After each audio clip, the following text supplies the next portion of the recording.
In today's lesson, we will be factoring trinomials, and they will be in this form, factoring x squared plus bx plus c. So b will have a number in place of b, and we'll have a number in place of c.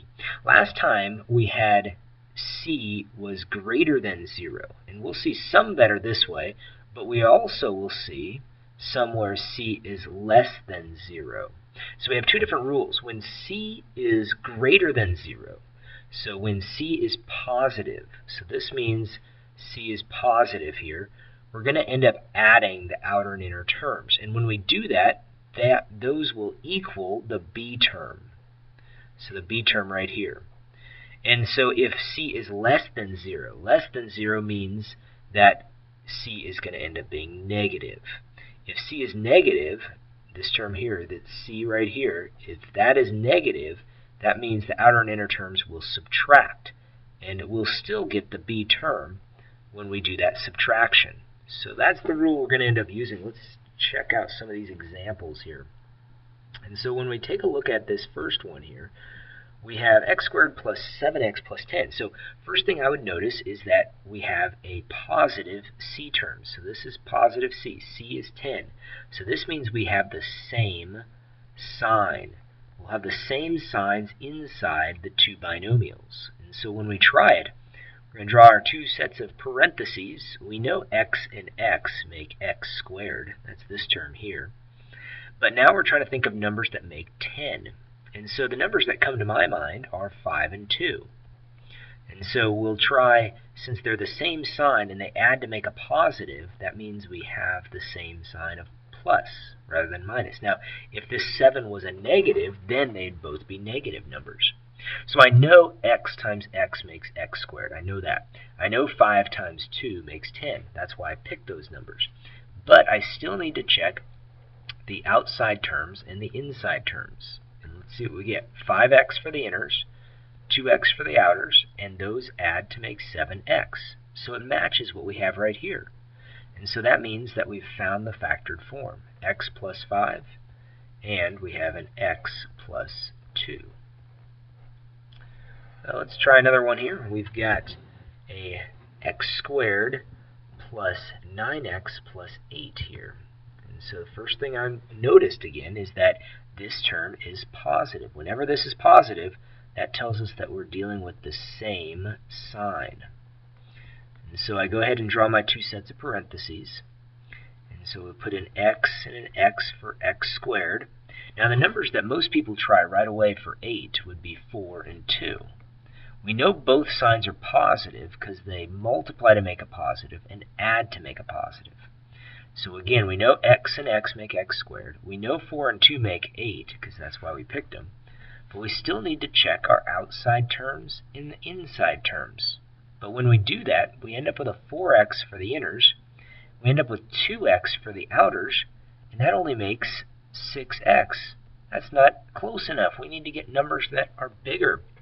So if I need a bigger number, that means that I need to try something that is further apart, two numbers that are further apart than 4 and 2.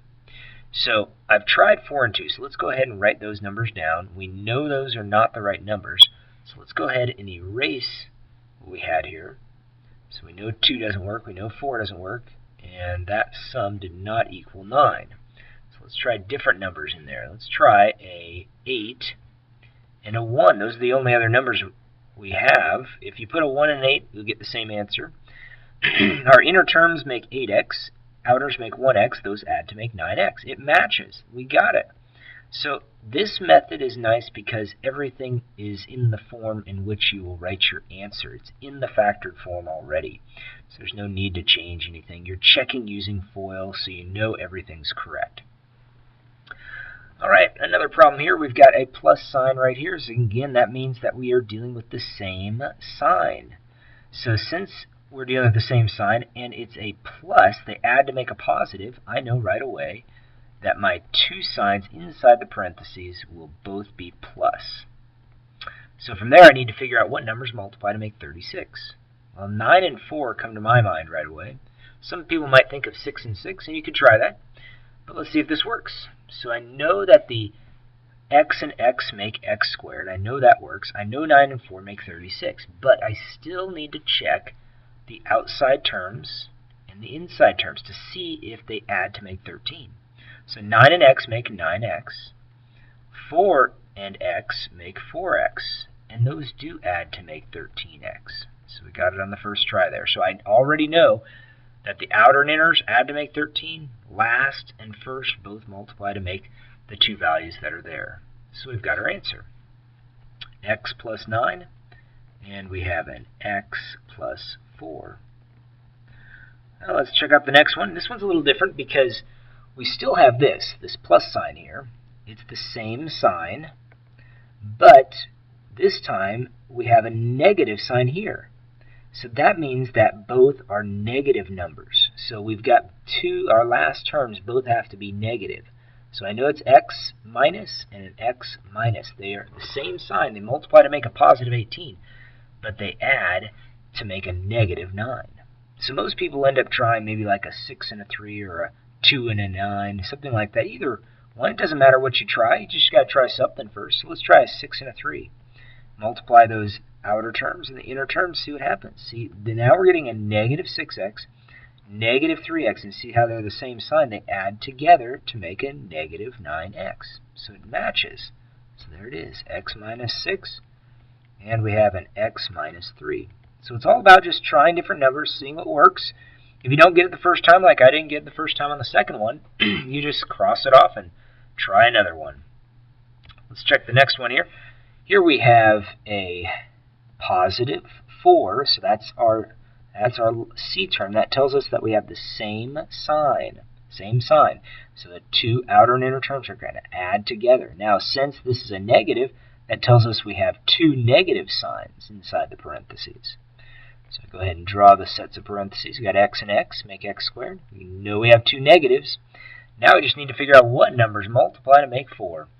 Well, most people think of 2 and 2 right away. But negative 2 and negative 2 do multiply to make 4, but you have to check those outside-inside terms. So here we get negative 2x, and the outer terms are also negative 2x, and that adds to make negative 4x. It doesn't match. It's wrong. So that means that we've got to try something else. I know 2 and 2 don't work, so write them down. Make sure you write them down and cross them out. That way you know you've tried it. You won't try it again.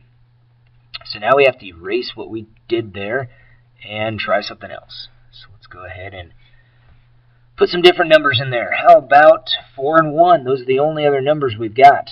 4 and 1. So negative 4 and x make negative 4x. X and negative 1 make a negative 1x. Those two do add to make negative 5x. So it's okay if you don't get the right answer the first time. You just cross it off and try another set. Well, these next problems are a little different. What's different is we have a minus sign in front of that last term. So let's take a look at this one here. That negative sign means that we have opposite signs. So opposite signs we're dealing with here. And so we go ahead and try those numbers. X and x make x squared. Now, before we put the signs in, let's get the number that multiplies to make 15 first. Let's try 5 and 3. I know 5 and 3 make 15. Now, a common error is a sign error here, so let's check our outside terms and inside terms to see if they do subtract to make 2. So here's my outer terms, makes 3x. Inners make 5x. Yes, those do subtract to make 2x. Now, I want a positive 2x. So that means I need my 3 negative and my 5 positive, because I want more positives than negatives. So right there, I know I have a plus 5, and my 3 needs to be negative, so I put a minus 3. And there's my answer. X plus 5 and x minus 3.